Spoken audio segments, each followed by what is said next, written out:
Shalom jemaat yang diberkati oleh Tuhan Yesus Kristus. Pada malam hari ini kita mengucap syukur kepada Tuhan bahwa dalam kasih dan anugerah-Nya kita diberkati oleh Tuhan untuk berada dalam persekutuan ibadah keluarga hari Rabu tanggal 30 September tahun 2020. Jemaat Tuhan, perenungan firman Tuhan pada saat ini dari Amsal pasal 23 ayat yang ke-24 sampai yang ke-26. Tidak dapat dipungkiri, kadangkala kesibukan di tempat bekerja seringkali menjadi alasan bagi kita untuk membenarkan, mengabaikan keluarga. Miris memang jemaat Tuhan jika kita membaca di media massa ataupun melihat tayangan televisi ataupun ketika kita membaca di media-media sosial, di situ tergambarkan kehidupan yang semakin bebas dan tidak terkendali. Tapi kita tidak bisa berbuat apa-apa. Itulah tantangan yang harus kita hadapi di era milenial ini. Namun melalui firman Tuhan hari ini kita dapat melihat ada begitu banyak hal-hal kecil yang sebenarnya sering kita lupakan. Sebagai orang tua kita sering melupakan bahwa kebiasaan-kebiasaan kita di rumah secara tidak sadar nampak dalam diri anak-anak yang Tuhan anugerahkan.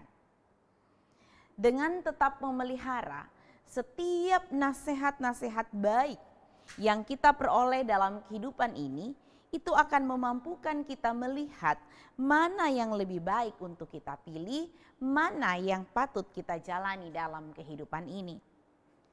Kemampuan ini akan semakin teruji dan terasa saat kita menghadapi masalah-masalah kehidupan.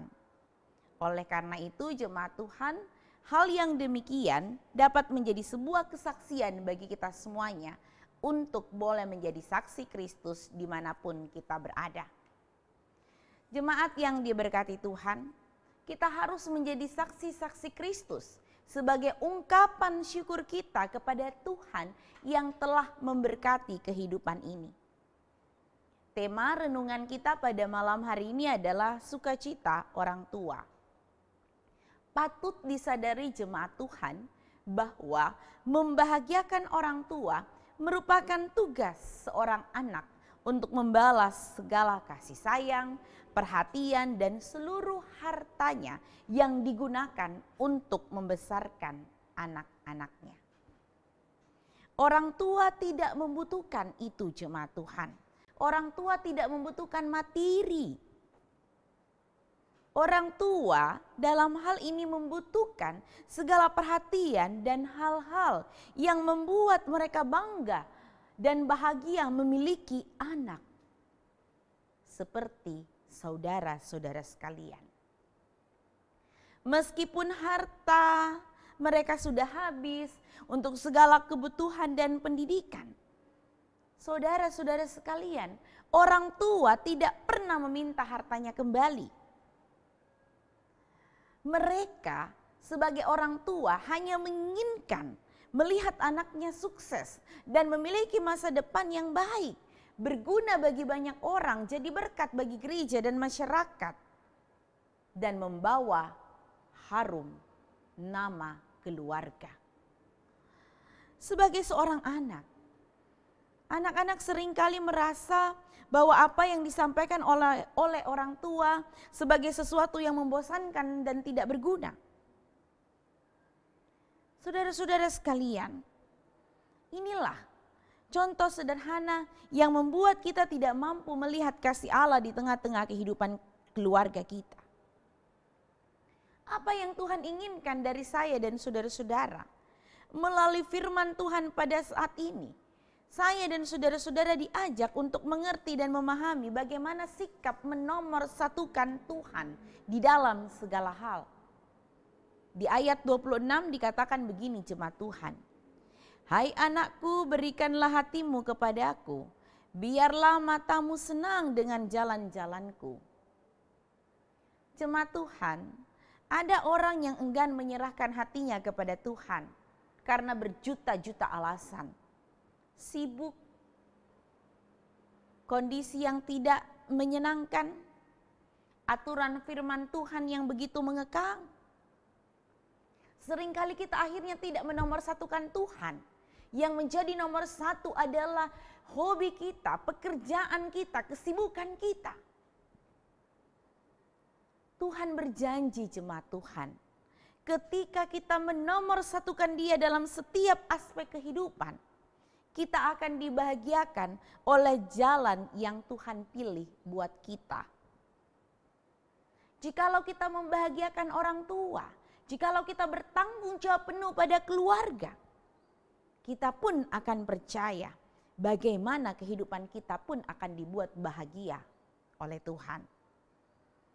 Jemaat Tuhan yang diberkati, jika masih ada nafas kehidupan, jika masih ada raga, jika masih ada kesempatan, mari membahagiakan orang-orang yang ada di sekitar kita. Bahagiakanlah orang tuamu, bahagiakanlah keluargamu. Iman kepada Kristus harus nyata dalam kehidupan. Bukan hanya mengalami kasih Kristus, tetapi juga kita mampu menyalurkannya dalam kasih yang tulus dan suci terhadap seluruh anggota atau bagian dari keluarga kita. Di dalam relasi yang sehat, ada semangat dan kerinduan untuk selalu mau bersekutu, saling mendoakan, saling membangun, saling menghargai, saling mendahulukan. Kemudian yang tidak kalah pentingnya dalam membangun kehidupan yang kuat dalam kehidupan keluarga adalah motivasi yang benar. Dalam kitab Kolose pasal 3 ayat 23 menyatakan, segala sesuatu yang kita lakukan itu hendaknya untuk Tuhan dan bukan untuk manusia. Rasul Paulus ingin mengingatkan kita semua bahwa melakukan hak dan kewajiban dalam keluarga, motivasinya hanya satu, yaitu Tuhan yang dimuliakan. Mari kita menyadari jemaat Tuhan, di tengah-tengah pandemi COVID-19 ini, tetaplah membangun relasi yang baik di tengah-tengah keluarga. Karena hanya di dalam keluargalah terbentuklah kepribadian seorang anak. Kepribadian yang senantiasa mau mengutamakan Tuhan di dalam segala hal. Maka malam hari ini saya mengajak saudara-saudara sekalian, setiap keluarga Kristen, mari kita mengetahui apa yang harus dilakukan untuk bertumbuh dalam firman dan menghormati Tuhan. Bahagiakanlah orang-orang yang ada di sekitarmu. Segala sesuatu dimulai dari keluarga. Tuhan Yesus memberkati sampai Maranatha. Amin.